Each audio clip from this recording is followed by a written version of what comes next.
Mr. President, I rise today to pay tribute to 8 young men from Fort Carson in Colorado who perished last weekend in Afghanistan. This was the heaviest U.S. loss of life in a single battle since July 2008, when 9 American soldiers were killed in Afghanistan.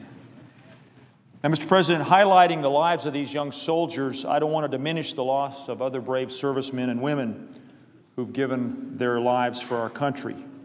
Before last weekend, Fort Carson alone had lost 270 soldiers in Iraq and Afghanistan.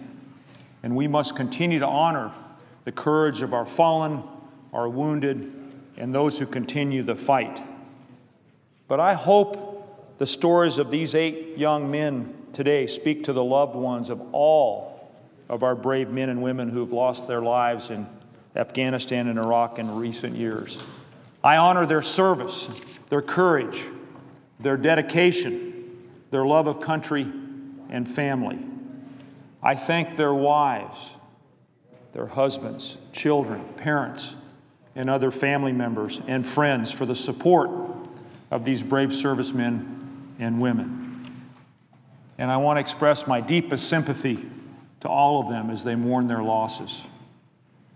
These 8 soldiers, Mr. President, were all from the same platoon, Bravo Troop of the 3rd Squadron, 61st Cav, 4th Infantry Division, based at Fort Carson.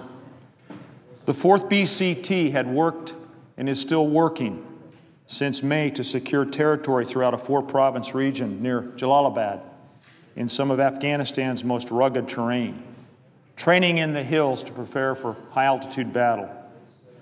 A major achievement, Mr. President, was they provided security for Afghanistan's presidential election in August, thereby enabling local Afghans to safely go to the polls.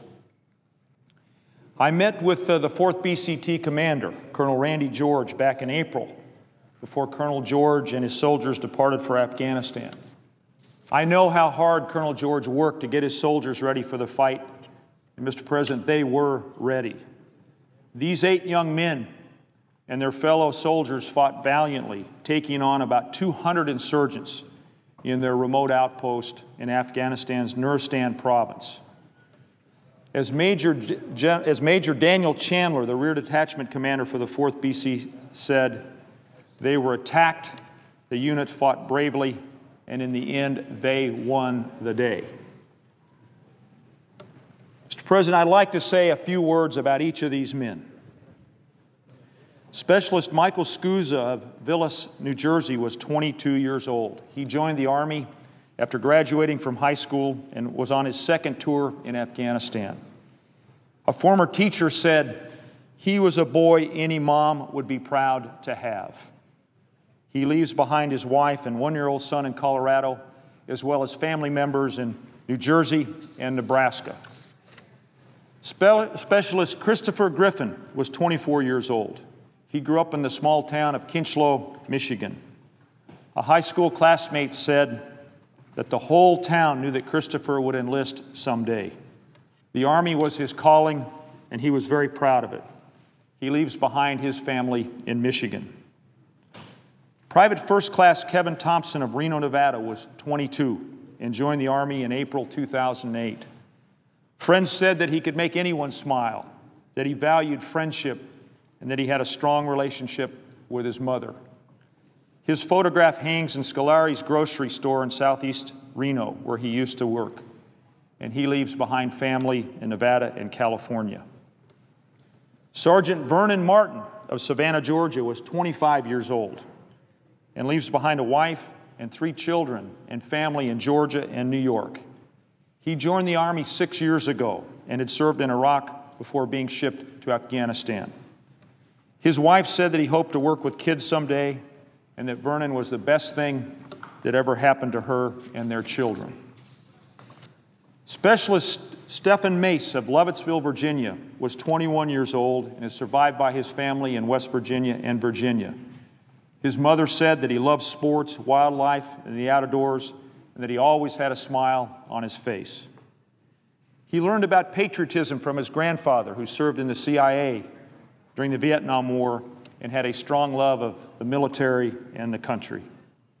Stefan's youngest brother just graduated from boot camp at Fort Sill and he wants to join the Army just like his brother. Sergeant Joshua Kirk, originally of Bonners Ferry, Idaho, was 30 years old. He leaves behind his wife and 2-year-old daughter in Colorado and a mother in Idaho. Sergeant Joshua Hart of Applegate, California, was 24 years old and was an outgoing and athletic young man, so talented at high school football that his helmet was retired. When Joshua was stationed at Fort Carson, he and his family moved to Colorado together. Joshua leaves behind his wife and immediate family in California. Sergeant Justin Gallegos of Tucson, Arizona, was 27 years old.